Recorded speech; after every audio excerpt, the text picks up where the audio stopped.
Dear students, in the previous sessions, we have studied about the types of animal tissues. There are four types of animal tissues.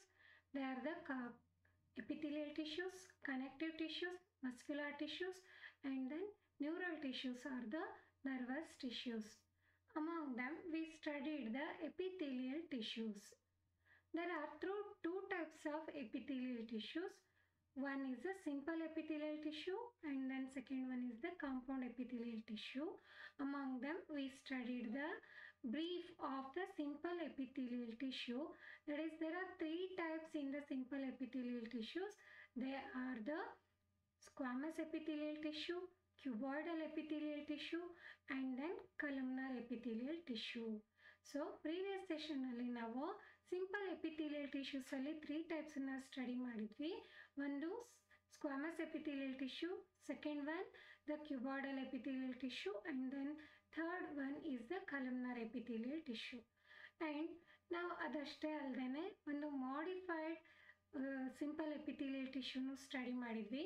The modified cuboidal or the columnar epithelial tissues at their free surface they possess cilia. ಸೆಲ್ಗಳ free ಸರ್ಫೇಸಲ್ಲಿ ಸೀಲಿಯಾನ observe ಮಾಡಿದ್ವಿ. ಆ epithelial ಟಿಶ್ಯೂಸನ್ನ ನಾವು ciliated epithelial tissue ಅಂತ ಹೇಳಿ name ಮಾಡಿದ್ವಿ. So these are about the types of simple epithelial tissues. In this session, we are going to study the glandular epithelial tissue. So, first thing, we have to know about what is the gland. Gland andre enu anta navu tilkobeku. So, glands means the collection of cells. This is a collection of cells. Here, it is a collection of epithelial cells that perform secretion function. So, glands means the collection of epithelial cells, they are secretion in function. Secretion function perform ಮಾಡ್ತಾ ಇರುವಂಥ collection of epithelial ಸೆಲ್ಸನ್ನು glandular epithelial tissue ಅಂತ ಹೇಳಿ ಕರಿತೀವಿ. So glands ಅಂದರೆ simple ಆಗಿ ಏನಂತ ತಿಳ್ಕೊಬೋದು ನಾವು. Glands are the collection of cells, they are secretion in function. So usually columnar cells are the cuboidal epithelial cells are specialized for the secretion. ಯಾವಾಗಲೂ ಕಲಮ್ನಾರ್ cells ಆಗಿರ್ಬೋದು ಅಥವಾ ಕ್ಯುಬಾಯ್ಡಲ್ ಸೆಲ್ಸ್ ಸೆಕ್ರೆಷನ್ ಫಂಕ್ಷನ್ನ ಪರ್ಫಾರ್ಮ್ ಮಾಡೋದನ್ನ ನಾವು ನೋಡ್ಬೋದು. Such cells are the glandular epithelium and they mainly these are classified. The glands are classified based on several criteria. Today we are going to study the two criteria of the classification. First one is based on the number of cells. Based on the number of cells, the glands are classified into unicellular glands and then multicellular glands. So very simple. Name ಹೇಳ್ತಾ ಇದೆ unicellular ಅಂದ್ರೆ single cell. So the single cell performs the secretion function. Such glands are called as unicellular glands. Example ಅದಕ್ಕೆ ನಾವು ಏನನ್ನ ಕೊಡ್ಬೋದು, goblet gland. So ಈ goblet gland means the goblet cells ಎಲ್ಲಿರುತ್ತೆ ಇದು? This is found in the alimentary canal. Alimentary canal ಅಂದರೆ digestive tract. ಅಂದರೆ this starts from the buccal cavity. buccal cavityಯನ್ನು ನಾವು ಮೌತ್ ಅಂತ ಹೇಳು ಕೂಡ ಕರಿತೀವಿ.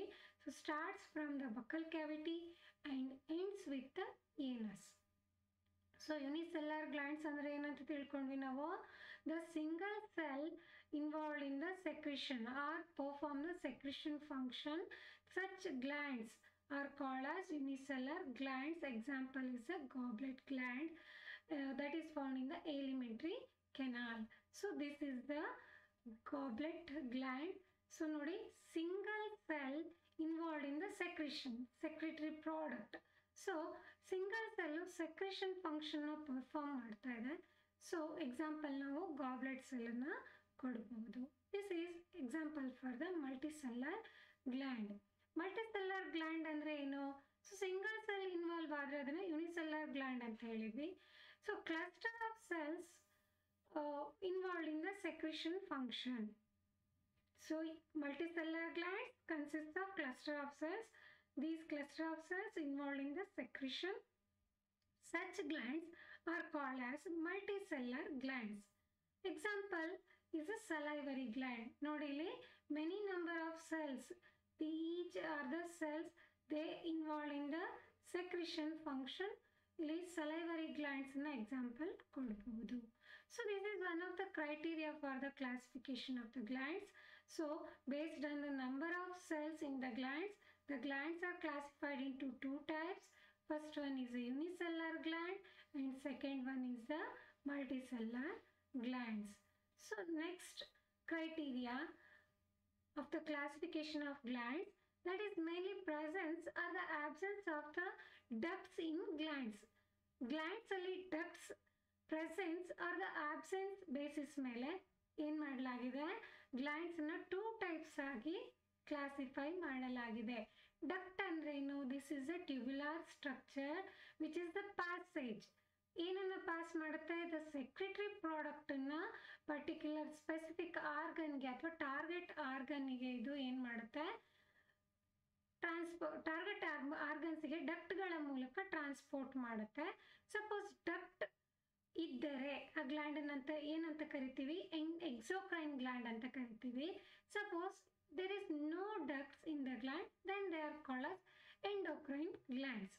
So on the basis of mode of pouring of their secretion, this is mainly based on the presence or the absence of the duct in the glands.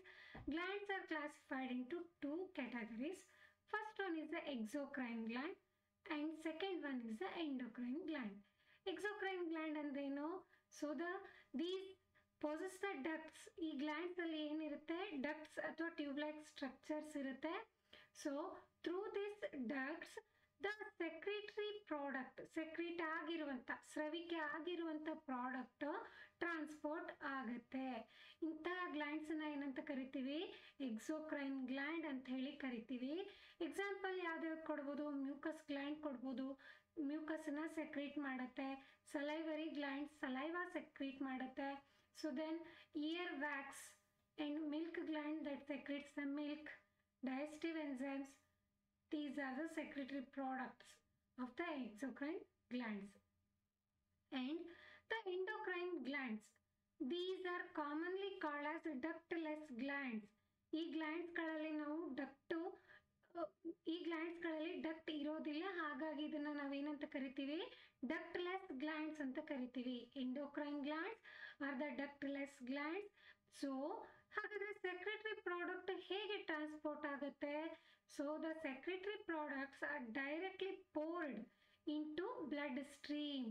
So blood ಸ್ಟ್ರೀಮಿಗೆ pour ಆಗುತ್ತೆ. So blood ಸ್ಟ್ರೀಮ್ನ ಮೂಲಕ ಅದು transport ಆಗುತ್ತೆ.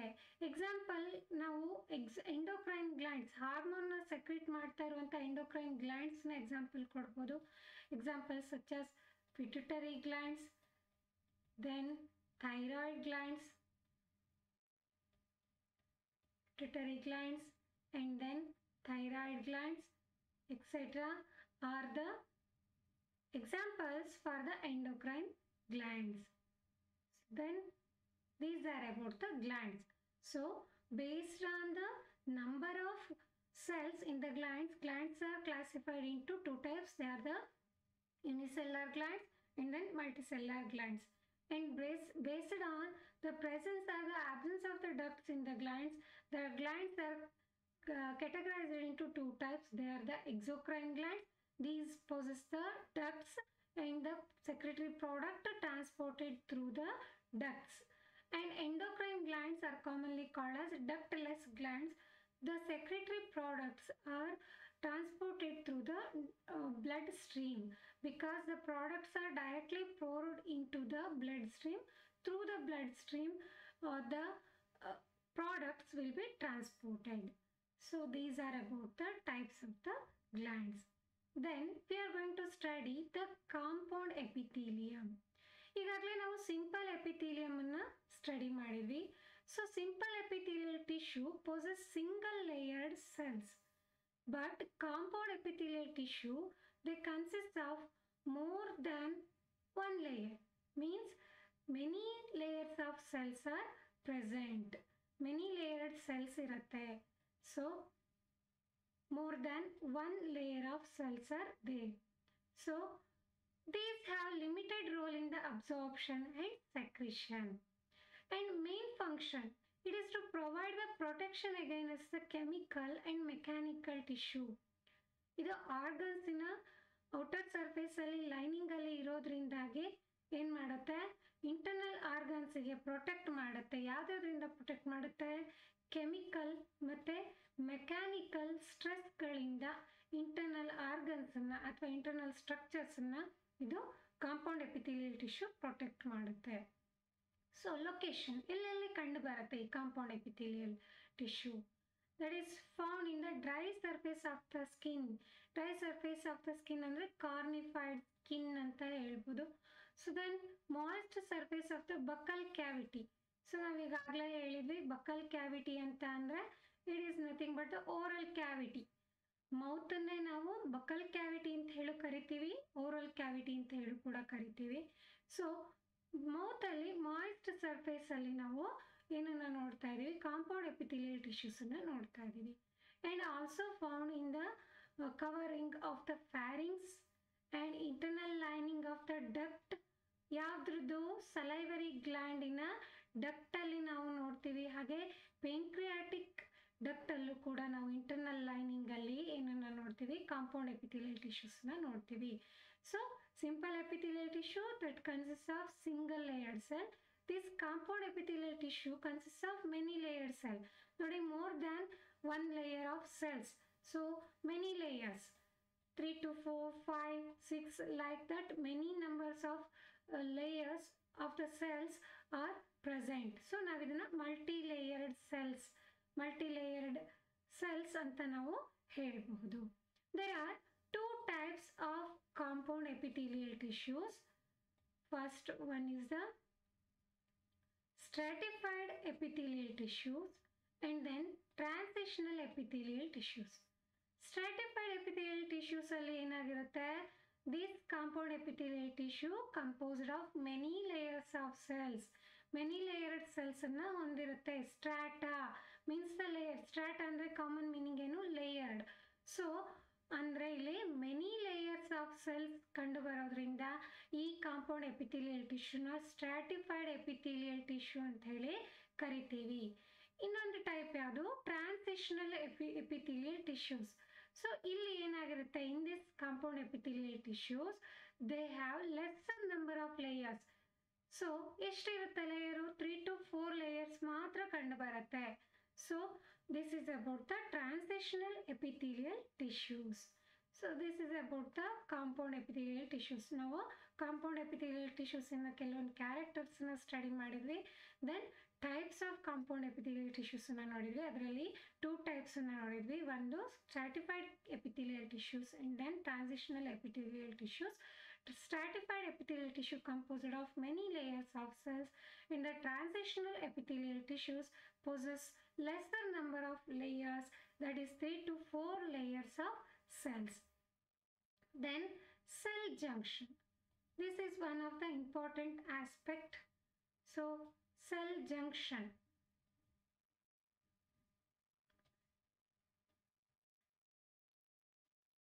So cell junction in epithelial tissues. So epithelial cellಗಳ ಮಧ್ಯೆ ಈ cell junction ಕಂಡು ಬರುತ್ತೆ. So usually little intercellular matrix is found in between the epithelial tissues because there is no intercellular spaces are found between the cells. Cells are tightly packed. ನಾವು previous session ಅಲ್ಲಿ ಕಲ್ತಿದ್ದೀವಿ. So cells tight ಆಗಿ pack ಆಗಿರುತ್ತೆ, ಅದ್ರ ಮಧ್ಯೆ ತುಂಬಾ ಕಡಿಮೆ ಅಥವಾ ನೋ ಇಂಟರ್ಸೆಲ್ಲಾರ್ ಸ್ಪೇಸ್ ಇರೋದೇ ಇಲ್ಲ. ಅಂದ್ರೆ ಈ ರೀತಿ ಸೆಲ್ಸ್ ಟೈಟ್ ಆಗಿ ಅಟ್ಯಾಚ್ ಆಗಿರೋದ್ರಿಂದ ಸೆಲ್ಗಳ ಮಧ್ಯೆ ಸ್ಪೇಸ್ ಇರೋದಿಲ್ಲ. ಸೆಲ್ಗಳ ಮಧ್ಯೆ ಇರುವಂತ ಸ್ಪೇಸ್ ಏನಂತ ಕರಿತೀವಿ? ಇಂಟರ್ಸೆಲ್ಲಾರ್ ಸ್ಪೇಸ್ ಅಂತೀವಿ. ಇಂಟರ್ಸೆಲ್ಲಾರ್ ಸ್ಪೇಸ್ ಇಲ್ಲದೆ ಇರೋದ್ರಿಂದಾಗಿ very little amount of matrix is there. So cell to cell, in between the cell, the connection, the link or the connection, the structural and the functional link occurs between the help of this cell junction. Cell junction ಏನ್ ಮಾಡ್ತಾ ಇದೆ mainly? So mainly this provide the structural and the functional link between the cells. Epithelial cells structural ಮತ್ತು functional ಲಿಂಕನ್ನು formation ಮಾಡ್ತಾ ಇದೆ. There are 3 types of cell junction. One is the tight junction, then adhering junction, then gap junctions. Tight junction ಏನಾಗಿರುತ್ತೆ? These helps to stop the substances leaking across a tissue. ಸೆಲ್ಗಳಿಂದ, so ನೀವಿಲ್ಲಿ ಏನು observe ಮಾಡ್ತಾ ಇದ್ದೀರಾ? This is the tight junction. ಇಲ್ಲಿ ನೀವು cells ಅಲ್ಲಿ observe ಮಾಡ್ತಾ ಇದ್ದೀರಾ. ಈ ರೀತಿಯಾದಂಥ ಟೈಟ್ ಜಂಕ್ಷನ್ ಏನು ಮಾಡ್ತಾ ಇದೆ? ಸೆಲ್ಲಲ್ಲಿ ಇರುವಂತಹ ಸ್ಟ್ರಕ್ಚರ್ನ ಅಥವಾ ಸಬ್ಸ್ಟಾನ್ಸಸ್ನ ಟಿಶ್ಯೂ ಕಡೆಗೆ ಅದು ಲೀಕ್ ಆಗದಿರೋ ಹಾಗೆ ಪ್ರೊಟೆಕ್ಟ್ ಮಾಡ್ತಾ ಇದೆ. So this is about the tight junction. These helps to protect the or prevent the leakage of the cell substances towards the tissue. Tissue ಕಡೆಗೆ ಸಬ್ಸ್ಟಾನ್ಸಸ್ ಲೀಕ್ ಆಗದಿರೋ ಹಾಗೆ ಏನು ಮಾಡ್ತಾ ಇದೆ? ಈ ಟೈಟ್ ಜಂಕ್ಷನ್ನು ಪ್ರಿವೆಂಟ್ ಮಾಡ್ತಾ ಇದೆ, ಲೀಕೇಜನ್ನು ಪ್ರಿವೆಂಟ್ ಮಾಡ್ತಾ ಇದೆ. And then adhering junction. Adhering junction ಏನು ಮಾಡ್ತಾ ಇದೆ? These perform cementing to keep neighboring cells together. Neighboring ಅಂದರೆ ಅಕ್ಕಪಕ್ಕದಲ್ಲಿ ಇರುವಂಥ ಸೆಲ್ಗಳು. ಸೊ ಆಚೆ ಈಚೆ ಇರುವಂಥ ಸೆಲ್ಗಳನ್ನು ಅಟ್ಯಾಚ್ ಆಗಲಿಕ್ಕೆ, ಹಿಡಿದಿಟ್ಕೊಳ್ಳೋಕ್ಕೆ, ಅಡೇರಿಂಗ್ ಅಂದರೆ ಅಟ್ಯಾಚ್ ಆಗುವುದು ಅಂತ, ಅಂಟುಕೊಂಡು ಇರೋ ಒಂದಕ್ಕೊಂದು ಅಟ್ಯಾಚ್ ಆಗಿ ಇರುವಂಥದ್ದನ್ನ ಏನಂತ ಹೇಳ್ಬೋದು? ಅಡೇರಿಂಗ್ ಜಂಕ್ಷನ್ ಅಂತ ಹೇಳ್ಬೋದು. ಸೊ ಹಾಗಾಗಿ ಇದನ್ನ ಸಿಮೆಂಟಿಂಗ್ ಫಂಕ್ಷನ್ ಅಂತ ಹೇಳಿ ಕರಿತೀವಿ. ಸೊ ಅಕ್ಕಪಕ್ಕದಲ್ಲಿರುವಂಥ ಸೆಲ್ಸ್ ಅಂದರೆ neighbouring cells remain together because of this cementing function of the adhering junction. ಈ ಅಡೇರಿಂಗ್ ಜಂಕ್ಷನ್ ಇಂದಾಗಿ ಏನಾಗುತ್ತೆ? ಅಕ್ಕಪಕ್ಕದಲ್ಲಿರುವಂಥ ಸೆಲ್ಸ್ ಅಂದರೆ neighbouring cells remain together. Then gap junction. So ಈ ಎರಡರಲ್ಲಿ ನಾವು ಗ್ಯಾಪನ್ನು ಅಬ್ಸರ್ವ್ ಮಾಡ್ತಾ ಇಲ್ಲ, ಬಟ್ ಈ ಜಂಕ್ಷನಲ್ಲಿ ಗ್ಯಾಪನ್ನು ನೋಡ್ತಾ ಇದ್ದೀವಿ. ಸೊ ಇಲ್ಲೇನಾಗ್ತಾ ಇದೆ? This facilitates the cells to communicating the cytoplasm of adjoining cells for rapid transfer of the ions and the small molecules. ಸೆಲ್ಗಳು, ಅಡ್ಜಸೆಂಟ್ ಸೆಲ್ಗಳಿಂದ ಅಯಾನ್ಸು ಮತ್ತು ಮಾಲಿಕ್ಯೂಲ್ಸ್, ಗ್ಯಾಸ್ ಮಾಲಿಕ್ಯೂಲ್ಸ್ ಆಗಿರ್ಬೋದು, ಸಾಲಿಡ್ ಅಯಾನ್ಸ್ ಆಗಿರ್ಬೋದು. ಸೊ ಈ ಅಯಾನ್ಸ್ಗಳು ಏನಾಗುತ್ತೆ? ಒಂದು ಸೆಲ್ಲಿಂದ ಇನ್ನೊಂದು ಸೆಲ್ಗೆ ರ್ಯಾಪಿಡ್ ಆಗಿ ಟ್ರಾನ್ಸ್ಪೋರ್ಟ್ ಆಗಲಿಕ್ಕೆ ಈ ಜಂಕ್ಷನ್, ಗ್ಯಾಪ್ ಜಂಕ್ಷನ್ ಏನು ಮಾಡ್ತಾ ಇದೆ? ಹೆಲ್ಪ್ ಮಾಡ್ತಾ ಇದೆ. So this is about the junctions. Cell ಜಂಕ್ಷನ್ನ ಮೇನ್ ಫಂಕ್ಷನ್ ಏನು? ಸ್ಟ್ರಕ್ಚರಲ್ ಮತ್ತು ಫಂಕ್ಷನಲ್ ಲಿಂಕನ್ನು, ಸೆಲ್ಗಳ ಮಧ್ಯೆ ಸ್ಟ್ರಕ್ಚರಲ್ ಲಿಂಕನ್ನು, ಫಂಕ್ಷನಲ್ ಲಿಂಕನ್ನು ಪ್ರೊವೈಡ್ ಮಾಡ್ತಾ ಇದೆ. There are 3 types of junctions, that is the tight junction, then adhering junction, then gap junction. Tight junction ಏನು ಮಾಡ್ತಾ ಇದೆ? This helps to stop substances from leaking across a tissue. So ಸೆಲ್ಲಿಂದ substances leak ಆಗದಿರೋ ಹಾಗೆ ಇದು ಏನು ಮಾಡ್ತಾ ಇದೆ? ಪ್ರಿವೆಂಟ್ ಮಾಡ್ತಾ ಇದೆ. ಅಡೇರಿಂಗ್ ಜಂಕ್ಷನ್ ಸಿಮೆಂಟಿಂಗ್ ಮೆಟೀರಿಯಲ್ ಆಗಿ ಆ್ಯಕ್ಟ್ ಮಾಡಿ ನೈಬರಿಂಗ್ ಸೆಲ್ಸನ್ನು ಒಟ್ಟಾಗಿ ಇರಲಿಕ್ಕೆ, ಅಟ್ಯಾಚ್ ಆಗಿ ಇರಲಿಕ್ಕೆ ಹೆಲ್ಪ್ ಮಾಡ್ತಾ ಇದೆ. ಗ್ಯಾಪ್ ಜಂಕ್ಷನ್ ಏನು ಮಾಡ್ತಾ ಇದೆ? ಸೆಲ್ ಟು ಸೆಲ್ಲನ್ನು ಸೈಟೋಪ್ಲಾಸಮಿನ ಮೂಲಕ ಕಮ್ಯುನಿಕೇಟ್ ಮಾಡಲಿಕ್ಕೆ, ಅಡ್ಜಾಯ್ನಿಂಗ್ ಸೆಲ್ಸಲ್ಲಿ ಕಮ್ಯುನಿಕೇಷನ್ನ ಮಾಡಲಿಕ್ಕೆ ಇದು ಹೆಲ್ಪ್ ಮಾಡ್ತಾ ಇದೆ. So rapid transfer of ions small molecules takes place through this gap junction. ಈ ಗ್ಯಾಪ್ ಜಂಕ್ಷನ್ಗಳ ಮೂಲಕ ಏನಾಗ್ತಾ ಇದೆ? ಸ್ಮಾಲ್ ಅಯಾನ್ಸು, ಮಾಲಿಕ್ಯೂಲ್ಸು ಅಡ್ಜಾಯ್ನಿಂಗ್ ಸೆಲ್ಸಲ್ಲಿ ಏನಾಗ್ತಾ ಇದೆ? ಟ್ರಾನ್ಸ್ಪೋರ್ಟ್ ಆಗ್ತಾ ಇದೆ. ಈ ಜಂಕ್ಷನ್ಗಳ ಮೂಲಕ ಟ್ರಾನ್ಸ್ಪೋರ್ಟ್ ಆಗುತ್ತೆ. So these are about the cell junction in the epithelial tissues. ಹೀಗೆ ಸೆಲ್ಗಳು ಕಮ್ಯುನಿಕೇಟ್ ಆಗುತ್ತೆ, ಅಟ್ಯಾಚ್ ಆಗಿರಲಿಕ್ಕೆ ಹೆಲ್ಪ್ ಆಗುತ್ತೆ, ಹಾಗೆ ಸೆಲ್ಲಲ್ಲಿರುವಂಥ ಸಬ್ಸ್ಟಾನ್ಸಸ್ಸು ಲೀಕ್ ಆಗದಿರೋ ಹಾಗೆ ಏನು ಈ ಸೆಲ್ ಜಂಕ್ಷನ್ನು ಪ್ರಿವೆಂಟ್ ಮಾಡುತ್ತೆ. So then next is a general functions. ಈಗಾಗಲೇ ನಾವು 1 by 1 ಈ ಫಂಕ್ಷನ್ಗಳನ್ನು ಸ್ಟಡಿ ಮಾಡಿದ್ದೀವಿ. ಸೊ ಒಟ್ಟಾರೆಯಾಗಿ ಈ ಫಂಕ್ಷನ್ಗಳನ್ನ ನೋಡೋದಾದರೆ, ಪ್ರೀವಿಯಸ್ ಸೆಷನ್ನಲ್ಲಿ ನಾವು 3 ಟೈಪ್ಸ್ ಆಫ್ ಎಪಿಥೀಲಿಯಲ್ ಟಿಶ್ಯೂಸನ್ನು ಸ್ಟಡಿ ಮಾಡುವಾಗ ಅವುಗಳ ಫಂಕ್ಷನ್ಸನ್ನು ಕೂಡ ನಾವು ಮೆನ್ಷನ್ ಮಾಡಿದ್ವಿ. ಸೊ ಎಲ್ಲದನ್ನು ಒಟ್ಟಾಗಿ ನಾವು ಇಲ್ಲಿ ಒಂದ್ಸರಿ ಗ್ಲಾನ್ಸ್ ಮಾಡೋಣ. So general functions of epithelial tissues ಅಂದರೆ ನಾವು ಈಗಾಗಲೇ ಹೇಳ್ದಂಗೆ ಪ್ರೊಟೆಕ್ಷನ್ನ ಪ್ರೊವೈಡ್ ಮಾಡ್ತಾ ಇದೆ. ಸೊ ನಾವು ಹೇಳ್ದಾಗೇ ಎಪಿಥೆಲಿಯಲ್ ಟಿಶ್ಯೂಸು ಮೇಯ್ನಾಗಿ ಇಂಟರ್ನಲ್ ಲೈನಿಂಗಲ್ಲಿ ಇದೆ, ಎಕ್ಸ್ಟರ್ನಲ್ ಲೈನಿಂಗಲ್ಲಿ ನಾವು ನೋಡ್ತೀವಿ.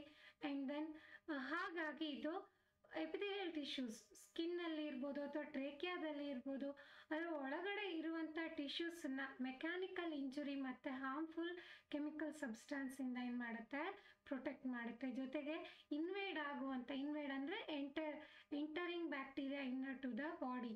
ಸೊ ಸೆಲ್ ಒಳಗೆ ಎಂಟ್ರಿ ಆಗ್ತಾ ಇರುವಂತಹ ಅಥವಾ ಬಾಡಿ ಒಳಗೆ ಎಂಟ್ರಿ ಆಗ್ತಾ ಇರುವಂತಹ ಬ್ಯಾಕ್ಟೀರಿಯಾದಿಂದ ಪ್ರೊಟೆಕ್ಟ್ ಮಾಡುತ್ತೆ. Then next is a sensation. So these helps in the sensation function also. Then already we studied the glands and the epithelial tissues which functions as the secretion function ಮಾಡ್ತಾ ಇರುವಂತಹ epithelial cells ಅನ್ನ ನಾವೇನಂತ ಕರಿತೀವಿ, glands ಅಂತ ಕರಿತೀವಿ. So that involve in the secretion ಫಂಕ್ಷನ್ನ perform ಮಾಡುತ್ತೆ. Mainly ಕೆಲವೊಂದು chemical substances, specific chemical substances like enzymes ಇರ್ಬೋದು, ಹಾರ್ಮೋನ್ಸ್ ಇರ್ಬೋದು, ಲುಬ್ರಿಕೇಟಿಂಗ್ ಫ್ಲೂಯಿಡ್ಸ್ ಇರ್ಬೋದು. ಲುಬ್ರಿಕೇಟಿಂಗ್ ಫ್ಲೂಯಿಡ್ಸ್ ಅಂದರೆ ನಾವು ಮ್ಯೂಕಸನ್ನು ಒಂದು ಎಕ್ಸಾಂಪಲ್ ಕೊಡ್ಬೋದು. ಸೊ ಹೀಗೆ ಕೆಲವೊಂದು ಸ್ಪೆಸಿಫಿಕ್ ಸಬ್ಸ್ಟಾನ್ಸನ್ನು ಏನಾಗ್ತಾ ಇದೆ, ಸೆಕ್ರೀಟ್ ಮಾಡಲಿಕ್ಕೆ ಎಪಿಥೆಲಿಯಲ್ ಟಿಶ್ಯೂಸು ಹೆಲ್ಪ್ ಮಾಡ್ತಾ ಇದೆ. So then next absorption. ಈಗ ಆಲ್ರೆಡಿ ಹೇಳಿದ್ವಿ ನಾವು, internal lining of the lining of the small intestine, they possess the epithelial tissues. These epithelial tissues mainly absorb the nutrients. ಯಾವ್ದ್ರಿಂದ ನ್ಯೂಟ್ರಿಯೆಂಟ್ಸ್ನ ಅಬ್ಸರ್ವ್ ಮಾಡ್ಕೊಳ್ಳುತ್ತೆ? From the digested food ಇಂದ important ನ್ಯೂಟ್ರಿಯೆಂಟನ್ನು absorb ಮಾಡ್ಕೊಳ್ಳುತ್ತೆ. So this is about the absorption function. Then excretion. ಈಗ already ನಾವು ಹೇಳಿದ್ವಿ, kidney tubules ಅಲ್ಲಿ, ನೆಫ್ರಾನ್ ಅಲ್ಲಿ ಏನಾಗಿರುತ್ತೆ, ಎಪಿಥೆಲಿಯಲ್ ಟಿಶ್ಯೂಸ್ ಲೈನಿಂಗ್ ಇದೆ ಅಂತ ನಾವು ಹೇಳಿದ್ವಿ. So these helps in the excretion of the waste product from the ಬಾಡಿಯಿಂದ ವೇಸ್ಟ್ ಪ್ರಾಡಕ್ಟನ್ನು ಎಕ್ಸ್ಕ್ರೀಟ್ ಮಾಡಲಿಕ್ಕೆ ಹೆಲ್ಪ್ ಮಾಡ್ತಾ ಇದೆ. So then next is the diffusion process. So simple epithelial tissue promotes the diffusion of gases, liquids and the nutrition. So gases, liquids ಮತ್ತು ನ್ಯೂಟ್ರಿಯೆಂಟ್ಸನ್ನು diffuse ಆಗಲಿಕ್ಕೆ ಏನು ಮಾಡ್ತಾ ಇದೆ, ಸಿಂಪಲ್ ಎಪಿಥೆಲಿಯಲ್ ಟಿಶ್ಯೂ ಹೆಲ್ಪ್ ಮಾಡ್ತಾ ಇದೆ. So from the region of its higher concentration to the region of their lower concentration, the gas molecules ಆಗಿರ್ಬೋದು, liquid molecules ಆಗಿರ್ಬೋದು, ಅಥವಾ ನ್ಯೂಟ್ರಿಯೆಂಟ್ಸ್ ಆಗಿರ್ಬೋದು, ಏನಾಗುತ್ತೆ, ಡಿಫ್ಯೂಸ್ ಆಗುತ್ತೆ. ಅದಕ್ಕೆ ಸಿಂಪಲ್ ಎಪಿಥೆಲಿಯಲ್ ಟಿಶ್ಯೂಸು ಹೆಲ್ಪ್ ಮಾಡುತ್ತೆ.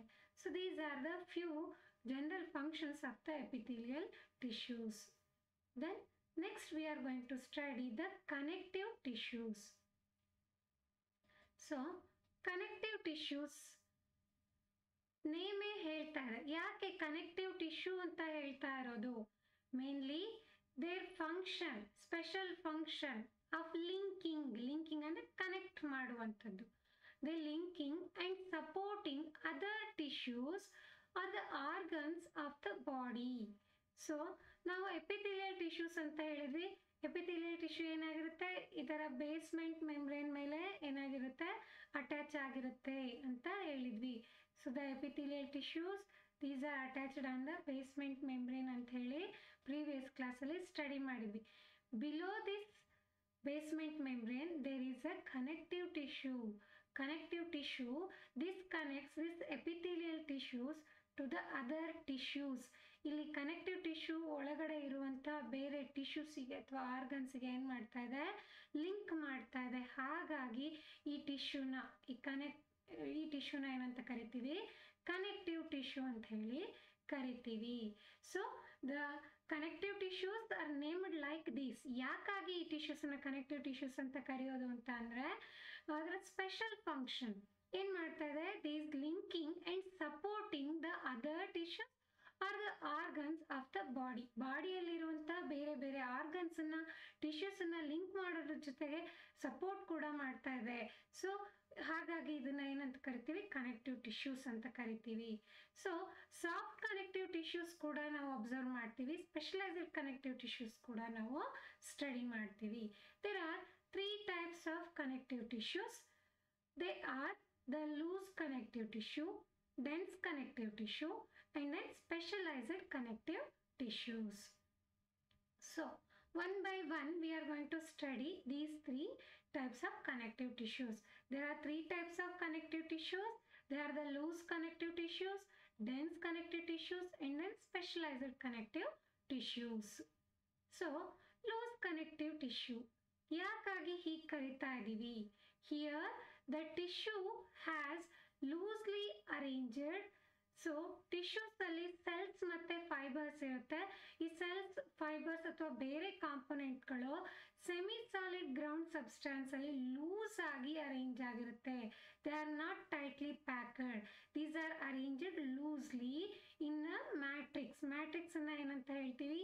Semi solid ground substance. ಅದು ಸಾಲಿಡ್ ಆಗಿರಲ್ಲ ಅಥವಾ ಫ್ಲೂಯಿಡ್ ಆಗಿರಲ್ಲ, ಎರಡು ಇನ್ ಬಿಟ್ವೀನ್ ದಟ್ ಸಾಲಿಡ್ ಮತ್ತೆ ಫ್ಲೂಯಿಡಿನ ಮಧ್ಯ ಸ್ಟೇಟ್ ಅಲ್ಲಿ ಇರುತ್ತೆ. ಅದನ್ನ ಸೆಮಿ ಸಾಲಿಡ್ ಅಂತ ಕರಿತೀವಿ. ಈ ಸೆಮಿ ಸಾಲಿಡ್ ಗ್ರೌಂಡ್ ಸಬ್ಸ್ಟಾನ್ಸ್ ಅಲ್ಲಿ ಏನಾಗಿರುತ್ತೆ? The components of the connective tissues R loosely arranged. ಹಾಗಾಗಿ ಈ ಕನೆಕ್ಟಿವ್ ಟಿಶ್ಯೂಸ್ ನ ಲೂಸ್ ಕನೆಕ್ಟಿವ್ ಟಿಶ್ಯೂ ಅಂತ ಹೇಳಿ ಕರಿತೀವಿ. Example given here are the areolar tissues and then adipose tissues. Then areolar tissue. So, the areolar tissues is one of the example for the loose connective tissue. ಎಲ್ಲೆಲ್ಲಿ ಕಂಡು ಬರುತ್ತೆ ಇದು? This is present below the skin. ಸ್ಕಿನ್ನಿನ ಕೆಳಭಾಗದಲ್ಲಿ ಕಂಡು ಬರುತ್ತೆ. So ಏನಕ್ಕೆ help ಮಾಡುತ್ತೆ ಇದು? It supports the framework for the epithelium. ಈಗ ಆಲ್ರೆಡಿ ನಾನು ಹೇಳಿದೆ ಇಲ್ಲಿ ಎಪಿಥೀಲಿಯಲ್ ಟಿಶ್ಯೂಸ್ ಇದೆ ಅಂತ, ಸೆಲ್ಸ್ ಡಿಸ್ಟ್ರಿಬ್ಯೂಟ್ ಆಗಿದೆ ಅಥವಾ ಅಟ್ಯಾಚ್ ಆಗಿದೆ ಅಂತ ಅಂದ್ರೆ these epithelial tissues are attached on the basement membrane. ಈ ಬೇಸ್ಮೆಂಟ್ ಮೆಂಬ್ರೇನ್ ನ ಕೆಳಭಾಗದಲ್ಲಿ ಕನೆಕ್ಟಿವ್ ಟಿಶ್ಯೂಸ್ ಇರುತ್ತೆ ಅಂತ ನಾನು ಹೇಳಿದೆ. So this provide the framework for this epithelial tissues. Epithelial ಟಿಶ್ಯೂಸ್ಗೆ ಕನೆಕ್ಟಿವ್ ಟಿಶ್ಯೂಸ್ ಫ್ರೇಮ್ ವರ್ಕ್ ಅನ್ನ ಪ್ರೊವೈಡ್ ಮಾಡಿ ಸಪೋರ್ಟ್ ಅನ್ನ ಕೊಡುತ್ತೆ. ಸೊ ಇದು ಲೂಸ್ ಕನೆಕ್ಟಿವ್ ಟಿಶ್ಯೂಸಿನ ಫಂಕ್ಷನ್. So loose connective tissues present below the skin, it supports the framework for the epithelial tissues. Then let us study the structure of the areolar tissue. So as we learned, areolar tissue is one of the example for the loose connective tissue. Here the loose connective tissue mainly composed of the fibers and the cells. So the tissue characterized by presence of large amount of matrix. Tissues ಅಲ್ಲಿ large amount of matrix ಇರುತ್ತೆ. Semi solid ground matrix is there, ground substance is there. ಆ ground substance ಅನ್ನ ಏನಂತ ಹೇಳ್ತೀವಿ? Matrix ಅಂತ ಹೇಳ್ತೀವಿ. ಈ matrix ಅಲ್ಲಿ ಫೈಬರ್ಸ್ ಮತ್ತೆ ಸೆಲ್ಸ್ ಲೂಸ್ ಆಗಿ ಅರೇಂಜ್ ಆಗಿರುತ್ತೆ. So let us study the fibers and the cells which are present in the areolar tissue. So fibers anna nodona. There are three types of fibers. There are the yellow fibers, white fibers. One more is there. In addition to these two, one more is there. They are the reticular fibers. So yellow fibers. Yellow fibers ಹೇಗಿರುತ್ತೆ? They found as single fibers. ನೀವು ಈ diagram ಅಲ್ಲಿ observe ಮಾಡ್ತಾ ಇರ್ಬೋದು, single lined structures ಕಾಣಿಸ್ತಾ ಇದೆ. ಹಾಗೆ ಇದು ಬ್ರಾಂಚೆಡ್ ಆಗಿದೆ. ಸೊ ನೋಡಿ, ನೀವು ನೋಡ್ತಾ ಇದ್ದೀರಾ ಸಿಂಗಲ್ ಸ್ಟ್ರೇಟ್ ಆಗಿರುವಂತಹ ಫೈಬರ್ ಅಲ್ಲಿ ಈ ತರ ಬ್ರಾಂಚಸ್ ಅನ್ನು ಕೂಡ ನೀವು ಅಬ್ಸರ್ವ್ ಮಾಡ್ತಾ ಇದ್ದೀರಾ. So this single and they always occurs as single fibers and lesser in number. Branched ಕೂಡ ಆಗಿರುತ್ತೆ and they are elastic in nature, flexible and they are straight fibers. Such fibers are called as yellow fibers. ಅದನ್ನ ಏನಂತ ಹೇಳ್ತೀವಿ? yellow fibers ಅಂತ ಕರಿತೀವಿ. R elastic fibres ಅಂತಾನು ಕರಿತೀವಿ. Because they are made up of protein elastin. Elastin ಅನ್ನುವಂಥ protein ಇಂದ ಮಾಡಲ್ಪಟ್ಟಿದೆ. ಹಾಗಾಗಿ ಇದನ್ನ ಎಲಾಸ್ಟಿಕ್ ಫೈಬರ್ಸ್ ಅಂತ ಕೂಡ ಕರಿತೀವಿ. Then next another one is the white fibers. These white fibers always occurs in bundles. So single ಆಗಿ ಫ್ಲೆಕ್ಸಿಬಲ್ ಆಗಿರುವಂತಹ ಬ್ರಾಂಚೆಡ್ ಸ್ಟ್ರೇಟ್ ಆಗಿ ಇರುವಂತಹ ಫೈಬರ್ಸ್ನ ಎಲ್ಲೋ ಫೈಬರ್ಸ್ ಅಂದ್ವಿ. ಸೊ ಎಲ್ಲೋ ಫೈಬರ್ಸ್ ಎಲಾಸ್ಟಿನ್ ಅನ್ನೋ ಪ್ರೋಟೀನಿಂದ ಮಾಡಲ್ಪಟ್ಟಿದೆ, ಹಾಗಾಗಿ ಎಲಾಸ್ಟಿಕ್ ಫೈಬರ್ಸ್ ಅಂತ ಕೂಡ ಕರಿತೀವಿ. ಸೊ ಅದೇ ರೀತಿಯಾಗಿ ನೀವಿಲ್ಲಿ ಏನು ಅಬ್ಸರ್ವ್ ಮಾಡ್ತಾ ಇರೋ ಬಂಡಲ್ ಆಗಿ ಇರುವಂಥ ಫೈಬರ್ಸನ್ನ ಅಬ್ಸರ್ವ್ ಮಾಡ್ತಾ ಇದ್ದೀರಾ. So these always occurs in bundles, they are rigid and unbranched. ನೀವೆಲ್ಲೂ ಇಲ್ಲಿ ಬ್ರಾಂಚಸ್ ಅನ್ನ ಅಬ್ಸರ್ವ್ ಮಾಡ್ತಾ ಇಲ್ಲ. These are unbranched. Such fibers are called as white fibers because they are also called as collagen fibers because they're chemically made up of protein called as collagen. ಕೊಲ್ಲಾಜನ್ ಅನ್ನೋ protein ಇಂದ ಮಾಡಲ್ಪಟ್ಟಿದೆ, ಹಾಗಾಗಿ ಇದನ್ನ ಕೊಲ್ಲಾಜನ್ fibres ಅಂತ ಹೇಳಿ ಕೂಡ ಕರಿತೀವಿ. So two types of fibres, yellow fibres and the white fibres. So yellow fibres single ಆಗಿ ಇರುತ್ತೆ, ಇದು ಆಲ್ವೇಸ್ ಬಂಡಲ್ ಅಲ್ಲಿ ಇರುತ್ತೆ.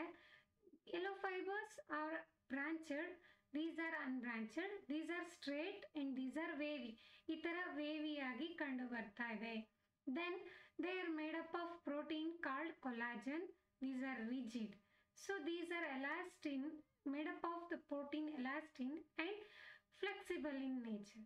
So these are called as elastic fibers and these are called as collagen fibers. Then in addition to these, one more fiber is there, they are called as reticular fibers. These are very thin, inelastic, elasticity irodilla, branched and occur singly. So these are chemically made up of protein reticulin. Reticulin ಅನ್ನೋ protein ಇಂದ ಮಾಡಲ್ಪಟ್ಟಿದೆ. So they resembles white fibres in structure, ಹಾಗಾಗಿ ಇಲ್ಲಿ distinguish ಮಾಡಲಿಕ್ಕೆ ಆಗೋದಿಲ್ಲ. So these are about the fibres. Then this loose connective tissue also composed of cells. 5 types of cells are distributed in the matrix of the areolar tissue. ಯಾವ್ದಾದ್ರು 5 types? Fibroblasts, macrophages, mast cells, plasma cells, and then adipocytes. So fibroblasts. So these morphologically diverse appearances, ಬೇರೆ ಬೇರೆ ಶೇಪ್ಗಳನ್ನು ನಾವು observe ಮಾಡ್ತೀವಿ. So this diverse appearance is based on their function. This is mainly based on their function. These secrete the ground substance. ಏನನ್ನ secrete ಮಾಡ್ತಾ ಇದೆ? Ground ಸಬ್ಸ್ಟಾನ್ಸ್ ಅನ್ನ secrete ಮಾಡ್ತಾ ಇದೆ, ಮ್ಯಾಟ್ರಿಕ್ಸ್ ಅನ್ನ ಸೆಕ್ರೀಟ್ ಮಾಡ್ತಾ ಇದೆ. And also secrete variety of fibres. So fibres ಅನ್ನು ಕೂಡ ಸೆಕ್ರೀಟ್ ಮಾಡ್ತಾ ಇದೆ. ಸೊ ಹಾಗಾಗಿ ಇದನ್ನ ಫೈಬ್ರೋಬ್ಲಾಸ್ಟ್ ಅಂತ ಹೇಳಿ ಕರಿತೀವಿ. These fibroblast mainly secrete the matrix and then variety of fibers, and they are based on their function, they shows a diverse appearance also. Morphologically they shows a diverse appearances. So these are about the fibroblast. The second is the macrophages. Now these are the fibroblasts or fibrocytes. These shows a morphologically diverse appearance based on their functions.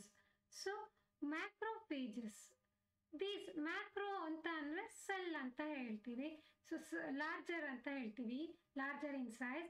So these cells are larger sized amoeboid cells. Amoeboid ಅಂದ್ರೆ do not have definite shape. So ನಾವಿಲ್ಲಿ observe ಮಾಡ್ತಾ ಇದ್ವಿ larger shaped sized cell. So these are the macrophages. These mainly defensive in function. They carry out the phagocytosis function. Thus they serve as defensive function. Cell ಒಳಗೆ entry ಆಗ್ತಾ ಇರುವಂತಹ foreign ಪಾರ್ಟಿಕಲ್ಸನ್ನ, unwanted foreign ಪಾರ್ಟಿಕಲ್ಸನ್ನ ಇದು ಎನ್ಗಲ್ಫ್ ಮಾಡಿಬಿಟ್ಟು neutralise ಮಾಡಿ ಸೆಲ್ಲಿಂದ ಹೊರಗೆ ಹಾಕತ್ತೆ. So ಹಾಗಾಗಿ ಇದನ್ನ defensive function ಅಂತ ಹೇಳಿ ಹೇಳ್ಬೋದು. So then mast cell. So these are the large cells and produce substances such as histamine, heparin and serotonin. So histamine and the serotonin, they induce the inflammation, and heparin which acts as anticoagulant. Anticoagulant ಅಂತಂದ್ರೆ anti blood clotting factor. So blood clotting ಅನ್ನ prevent ಮಾಡ್ತಾ ಇದೆ. This acts as anti coagulant. So these are produced by these three types of substances produced by these mast cells. Then plasma cells. Plasma cells are the oval shaped. So oval shaped cells, these are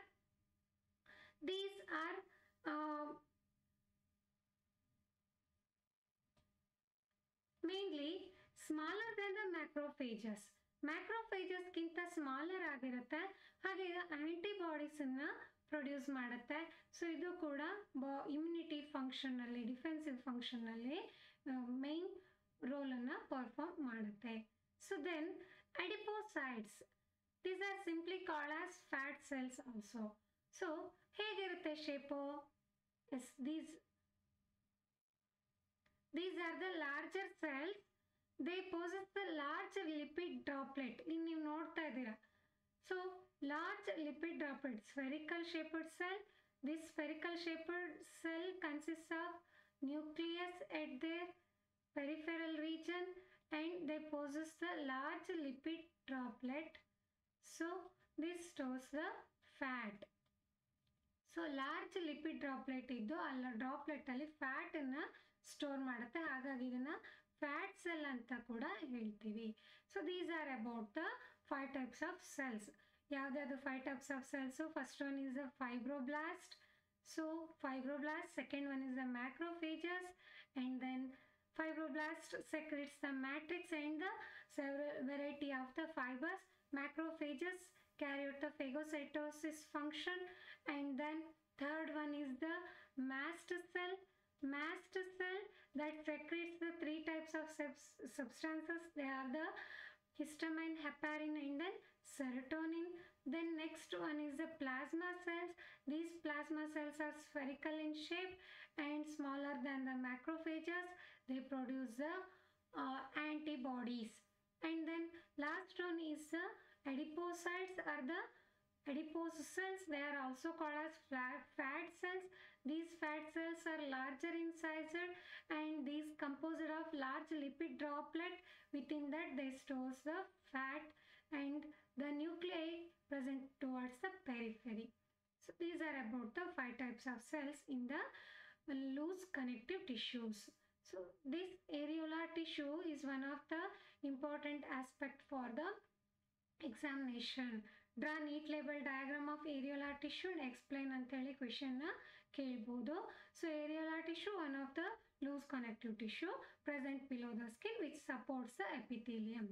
And then this tissue composed of fibers and then cells. Fibers and the cells are loosely arranged in the matrix. So fibers mainly 3 types: yellow fibers, white fibers, and then the reticular fibers. Then yellow fibers always occur singly, and they are branched, straight, and flexible, made up of elastin protein. Then white fibers always occurs in bundles, wavy, unbranched, made up of collagen fibers, and they are rigid in nature. Reticular fibers resembles the white fibers, hence it is too difficult to find out them between them. So white fibers in ಮಧ್ಯೆ ಅದನ್ನ distinguish ಮಾಡಲಿಕ್ಕೆ ಆಗೋದಿಲ್ಲ, structurally ರೆಸೆಂಬ್ಲೆನ್ಸ್ ಅನ್ನ ತೋರಿಸ್ತಾ ಇರೋದ್ರಿಂದಾಗಿ. 5 types of cells also there in the areolar tissue. The cells are the fibroblasts, then macrophages, mast cells, then plasma cells, and then fat cells. These are about the cells and the fibers which are loosely distributed in the, loosely arranged in the areolar tissue.